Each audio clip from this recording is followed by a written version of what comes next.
Ladies and gentlemen, we have just had the traditional friendly and sincere talks with the Minister of External Affairs of India, Mr. EAM Jaishankar. The talks were very substantial and useful. Russia and India share close historical links which are characterized by mutual respect, the self-sufficiency, sustainability to any geopolitical volatility. And today we were united in our opinion that strengthening the Russian-Indian special privileged strategic partnership is in favor of our people, and it contributes to the regional and international security and stability. We were satisfied to note, therefore, the regular and intensive nature of the political dialogue between our countries at the highest level and at the levels of ministries of foreign affairs. We welcomed the positive dynamics of the bilateral trade. By September, our trade volume has increased year to year by over 130%, almost reaching the point of $17 billion. We believe that the goal set forward by our leadership to increase the trade volume to $30 billion will soon be achieved. We were sharing the belief that the key area of trade and economic and investment cooperation, as well as cooperation in the area of logistics and transportation and high tech, is the Intergovernmental Russian-Indian Commission on Trade and Economic, Scientific and Technological Cooperation. And today, the distinguished minister had a meeting with his counterpart, with his colleague, the Deputy Prime Minister of Russia, Denis Manturov, who is a co-chair of the Commission. And according to distinguished minister, they had very fruitful talks with him. We also had a detailed discussion of the current state and the prospects of the talks currently taking place regarding the matter of launching an international north-south transportation corridor, as well as a number of other areas which are directly linked with logistics in our common region. We see good prospects of cooperation in the area of energy, including the increase of the hydrocarbon exports from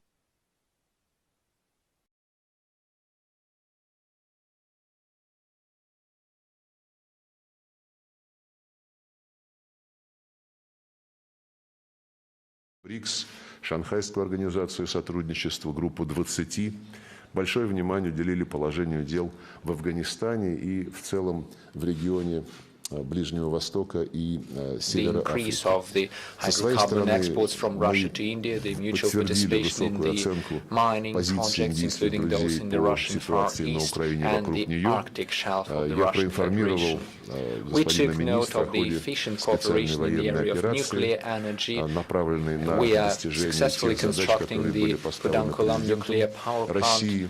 The further steps in this area, including the provision of a new platform for a Russian-designed nuclear power plant in the future, would allow India to receive access to clean and safe energy. We had a detailed discussion of the prospects of military and technical cooperation, including the joint production of modern types of weaponry. We attach great importance to the exploration of outer space in such areas as satellite navigation, the spatial science, as well as pilot in flight programs. We took note of the importance of the active negotiations on the free trade area between the Eurasian Economic Union and India. We highly appreciate the cooperation between Russia and India on the world arena, including our cooperation within the United Nations and other multilateral platforms, including BRICS, the SCO, the G20. We attach great importance to the state of affairs in Afghanistan and overall in the region of the Middle East and Northern Africa. I also met Deputy Prime Minister Denis Manturov, the high appreciation of the Indian and French position on the situation in and around Ukraine. I have informed the distinguished minister on the current state of the special military operation, which is aimed at achieving the goals which had been set forward by the President of the Russian Federation. So I will give you both a readout in of his what we speech discussed, as well made on the as 23rd some issues which or rather 23rd of February this year, and we also discussed the situation which is currently taking place around the attempts of our Western colleagues to use the pretext of the Ukrainian events to strengthen their own domination in the global affairs in order not to allow more democratic processes in the international relations. Let me begin by emphasizing that the talks India were and quite Russia useful for us, and they have confirmed our mutual aspiration to strengthen our cooperation in all very well over many decades. This covers a range of practical cooperation in fields like trade, investment, energy, commodities, etc., as well as sensitive domains like defense, space, and nuclear. My objective in coming here today is to sit down with my Russian counterparts, Minister Lavrov and Deputy PM Manturov, and assess how we are doing. There are clearly challenges that we need to address, as well as prospects that we are exploring. For this stock-taking exercise, I am accompanied by senior officials from the Indian Ministries of Agriculture and Farmers' Welfare, Petroleum and Natural Gas, Ports, Shipping and Waterways, Finance, Chemicals and Fertilizers, as well as Commerce and Industry. In the last few years, we, India and Russia, we have grappled with how to expand our bilateral trade and introduce more factors of long-term stability and growth. Some of these discussions are now yielding results, accelerated by the stresses the global economy is currently experiencing, including as a result of the Ukraine conflict. Minister Lavrov and I have noted the significant growth in our bilateral trade this year and focused on how to make it more sustainable. We are naturally concerned at the trade imbalance and I have raised with the Russian side how to address impediments that stand in the way of greater Indian exports. We reviewed the progress of our space and nuclear programs. It is also essential that our time-tested defense relationship continues to perform smoothly. Notably, our energy and fertilizer cooperation has been strengthening, and our achievements of the last few years have become a foundation to do more. Foreign Minister Lavrov, of course, has spoken about some of these issues in his remarks. We discussed ways to expand and diversify our cooperation, moving beyond traditional areas. Promotion of inter-regional cooperation has been a key priority for us, particularly with the Russian Far East. We also discussed enhancing connectivity, including through the international North-South transport corridor, as well as the Chennai-Vladivostok Eastern Maritime Corridor. I updated Minister Lavrov and Deputy PM Manturov on India's flagship initiatives, including Atmanirbhar Bharat, that is self-reliant India, and Make in India, that can serve as platforms for a more contemporary economic relationship between our two countries. Now, it is natural that as foreign ministers, we exchange views on the international situation from our particular perspectives and vantage points. Obviously, the Ukraine conflict was a dominant feature, although we will continue to have discussions on it. Let me take this opportunity to lay out the Indian position on this matter. As Prime Minister Modi conveyed to President Putin in Samarkand in September, this is not an era of war. The global economy is simply too interdependent for a significant conflict anywhere not to have major consequences elsewhere. We are seeing growing concerns on energy and food security emanate from the conflict that are coming on top of severe stresses created by 2 years of COVID. The global South, especially, is feeling this pain very acutely. India, therefore, strongly advocates a return to dialogue and diplomacy. We are clearly on the side of peace, respect for international law, and support for the UN Charter.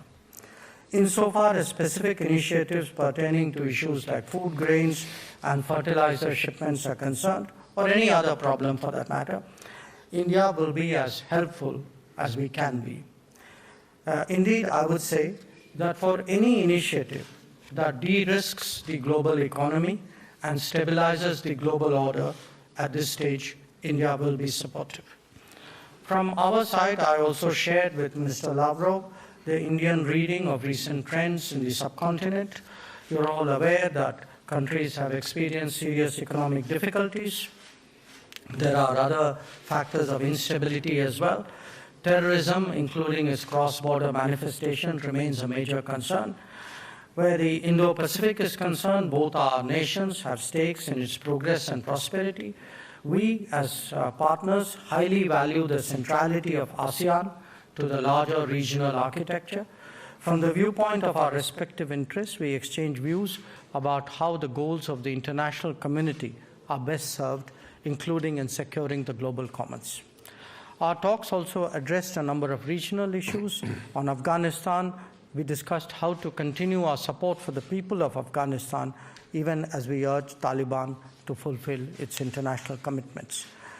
We are both members of various formats where the Afghan-related issues come up for review, and we will continue to be in close touch.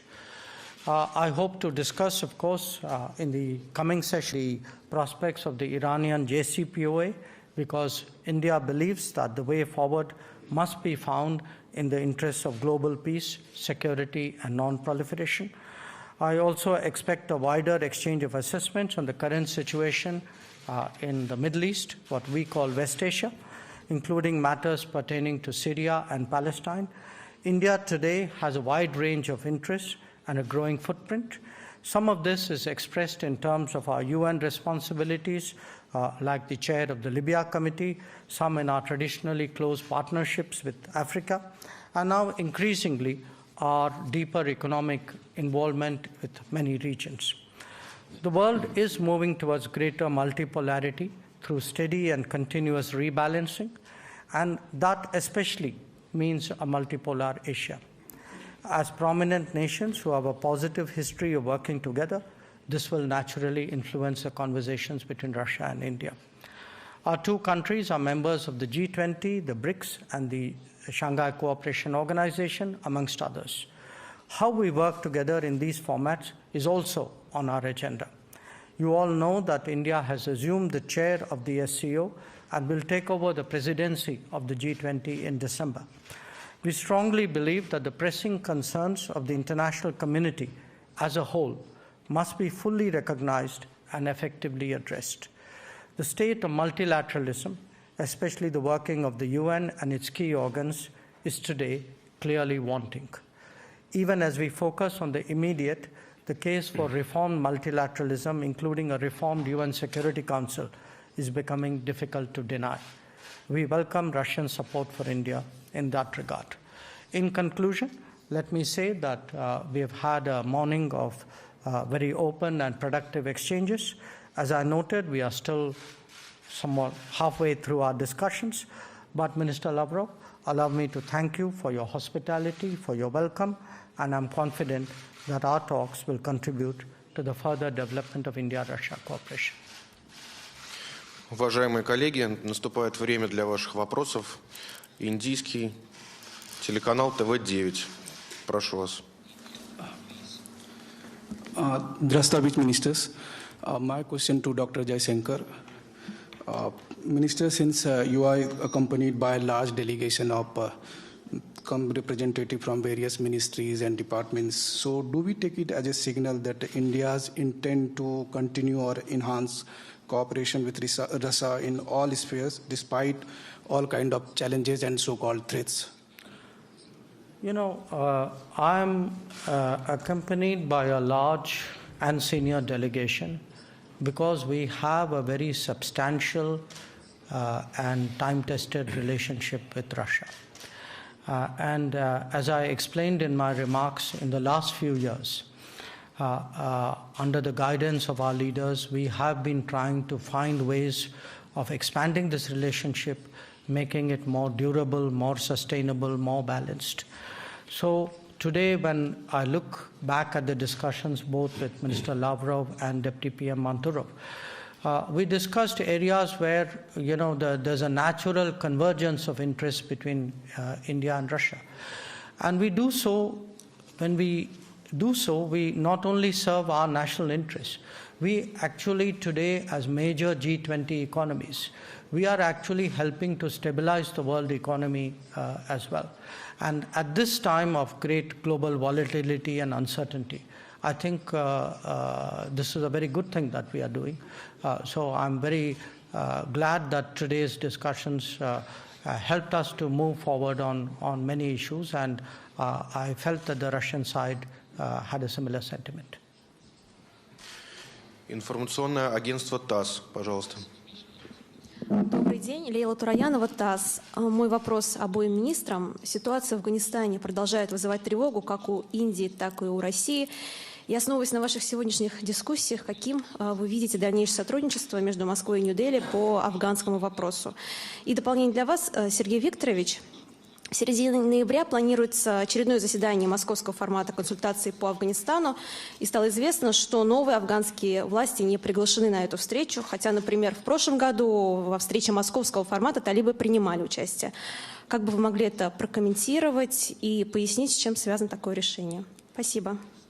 Как мы уже сказали в наших вступительных словах, мы подробно обсудили ситуацию в Афганистане и те задачи, которые стоят перед международным сообществом, чтобы помочь афганскому народу стабилизировать ситуацию и прийти к общенациональному согласию о том, как дальше жить в их стране. Мы работаем с талибами, и по нашей линии наши индийские друзья также осуществляют необходимые шаги в этом направлении. Пока еще мы не достигли нашего желаемого результата, пока еще мы не увидели, что наши коллеги, которые сейчас являют собой власть в Кабуле, движутся достаточно быстро по тем направлениям, которые были объявлены в качестве их обязательств перед своим народом, особенно имею в виду необходимость все-таки консолидировать этнополитическое единство афганского народа, обеспечить инклюзивный этнополитический характер власти. Мы продолжаем эту работу, и одним из таких этапов будет очередное заседание московского формата. Оно состоится уже на следующей неделе.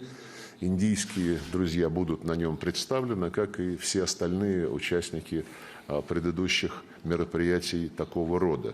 У нас есть, как я уже сказал, регулярный контакт с представителями талибов.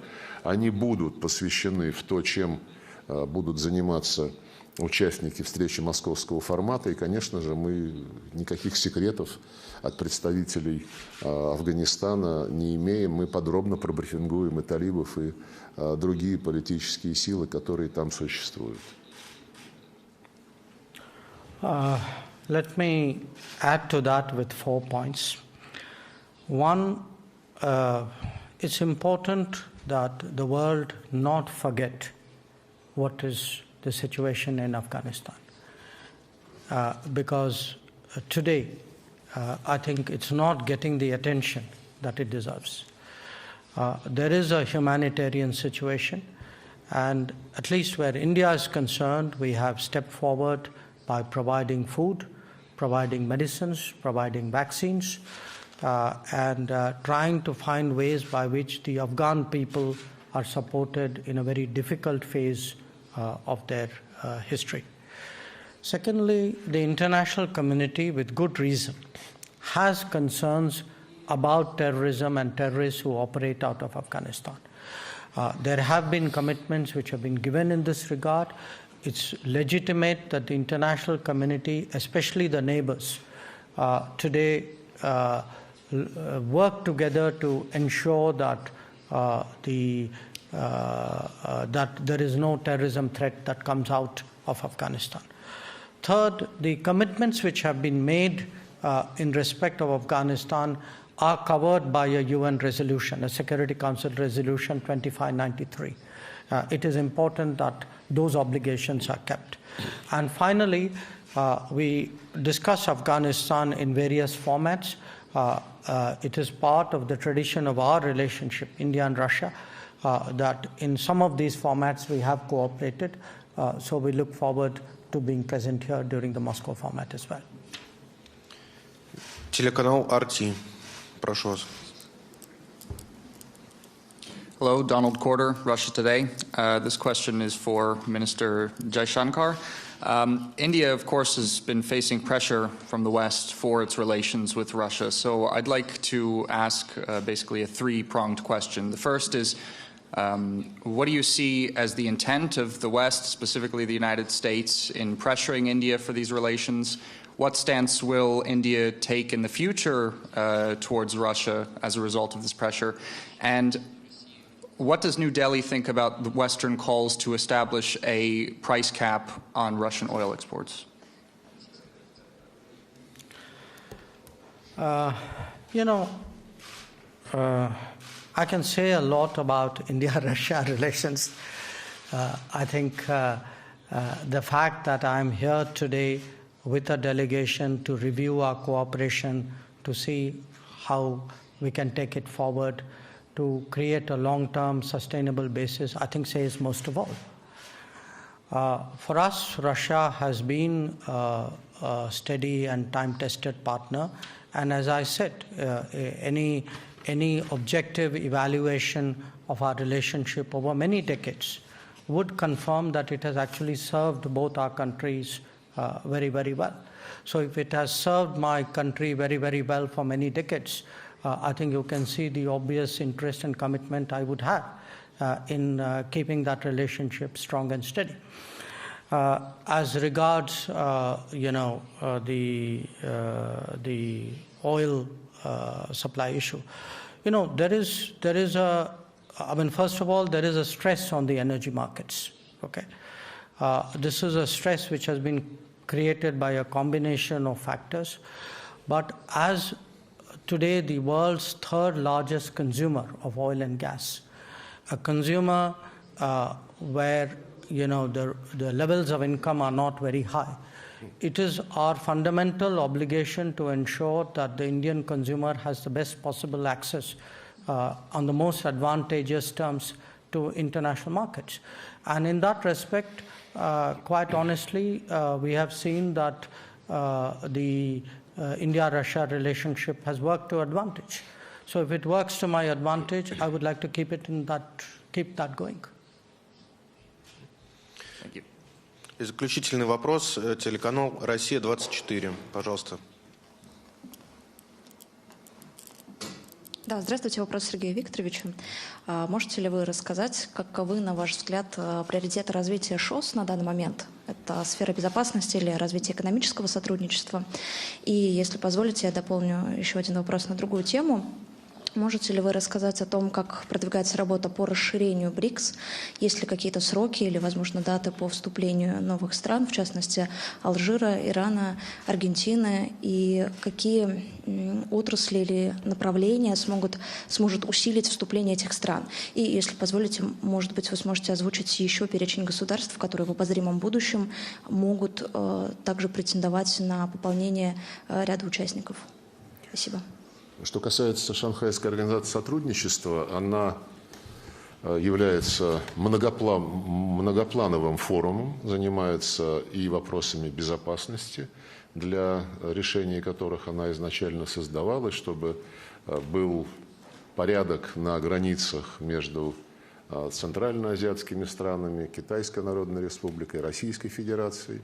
Эта задача была давно и успешно решена, и по мере эволюции Шанхайской организации сотрудничества она все больше внимания уделяла вопросам не только отражения и нейтрализации новых вызовов и угроз, таких как терроризм, экстремизм, сепаратизм, но и вопросам использования, если хотите, своих сравнительных преимуществ, будучи расположенной на огромном евразийском континенте, на большей части евразийского континента, конечно, страны-участницы ШОС заинтересованы в том, чтобы эти преимущества использовать при развитии своих экономических связей, расширении торговых потоков и создании дополнительной транспортной инфраструктуры, которая будет минимизировать издержки и, соответственно, повышать прибыль и быть выгодной для каждой из наших стран. Если вы добавите к этому еще перспективы использования, скажем, Северного морского пути, не только наземных маршрутов, то картина, перспективы, которые стоят перед ШОС, весьма впечатляющие. Кстати, мы с индийскими друзьями работаем на этом направлении, на использовании более эффективном Северного морского пути и тех месторождений, которые на шельфе Российской Федерации находятся в месторождении, имею в виду углеводородов. И, безусловно, я хотел бы отметить, что помимо сотрудничества в сфере обеспечения безопасности, стабильности в нашем общем регионе, развития экономических, инвестиционных связей, инфраструктурных проектов, в рамках ШОС развивается и культурно-гуманитарное взаимодействие, в том числе по линии политологических центров, по линии министерств культуры, обмены, выставки, гастроли. Все это весьма и весьма востребовано. Точно так же востребована и структура, которая называется БРИКС: Бразилия, Россия, Индия, Китай, Южная Африка. И интерес к этому глобальному объединению весьма и весьма высок, он продолжает расти. Вы упомянули некоторые страны, включая Алжир, Аргентину, Иран, которые проявляют интерес к этому объединению. На самом деле таких стран больше дюжины. И в июне этого года состоялся очередной саммит БРИКС в режиме онлайн под председательством Китайской Народной Республики.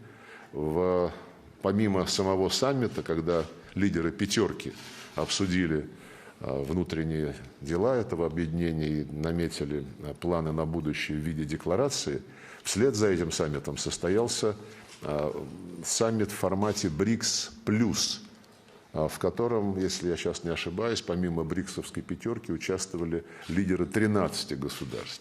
Список этот известен, он состоит из стран, которые представляют все без исключения развивающиеся регионы мира, и Азию, и Африку, и Латинскую Америку. И мы такой интерес, конечно же, приветствуем. Прежде чем говорить о том, как и когда конкретно начнется расширение ШОС, мы договорились в составе пятерки согласовать критерии и принципы рассмотрения такого рода обращений. Поскольку обращения поступают уже в официальном порядке, конечно, мы рассчитываем, что согласование критериев и принципов расширения БРИКС не займет слишком долгое время, но, конечно же, сначала необходимо понимать, как дальше это объединение будет развиваться в расширенном потенциальном составе. Пресс-конференция окончена. Всем большое спасибо. Thank you.